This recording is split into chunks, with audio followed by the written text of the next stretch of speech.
जन्म से मृत्यु तक, बच्चे से बूढ़े तक सबको पढ़ना पड़ेगा।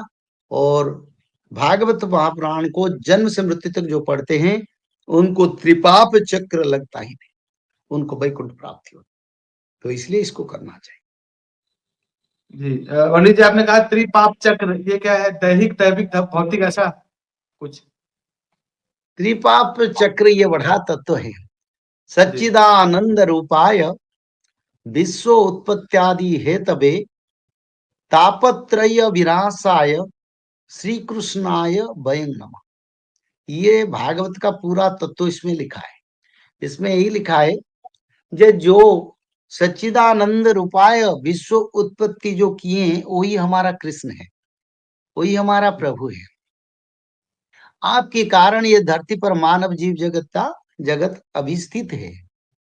और तापत्रय विनाशाय श्री कृष्णाय वयं नमः, यानी हे प्रभु, आपकी कृपा से हमारी त्रिपाप चक्र का दहन होता है और हम आपको प्राप्त कर पाएंगे। तो ये त्रिपाप चक्र जो है, पहला चक्र जो 12 वर्ष तक मनुष्य लोगों को पाप लगता ही नहीं। 12 वर्ष के बाद किशोर उम्र होता है, करीब 24, 25, 30, जितना भी मानो आजकल के जमाना में, तो 12 से 24 करीब, तो उसी समय किशोर उम्र। और किशोर उम्र में जो हम पाप करते हैं वो पाप कर्म हमको जम यंत्रणा यानी हमारी कर्म के साथ जुड़ जाता है और मृत्यु के बाद प्रारब्ध बन जाते हैं, उसको भोगना पड़ता है। दूसरा, किशोर उम्र के बाद फिर युवा उम्र आता है, जो करीब 25 साल 24 साल से 35 तक।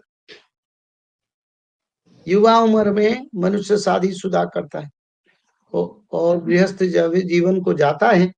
इसी समय जो पाप करता है उस पाप में मनुष्य को लगता है। फिर तीसरा पाप वानप्रस्थ समय 50 साल से मृत्यु तक मनुष्य जो कर्म करता है उसको वानप्रस्थ समय कहते हैं। और वही वानप्रस्थ समय में जो पाप मनुष्य करता है वो पापी मनुष्य को भुगतना पड़ता है।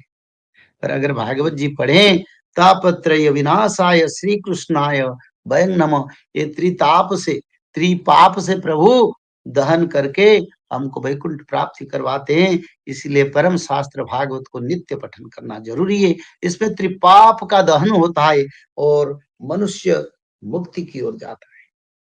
यही है त्रिपाप। अच्छा जी पंडित जी।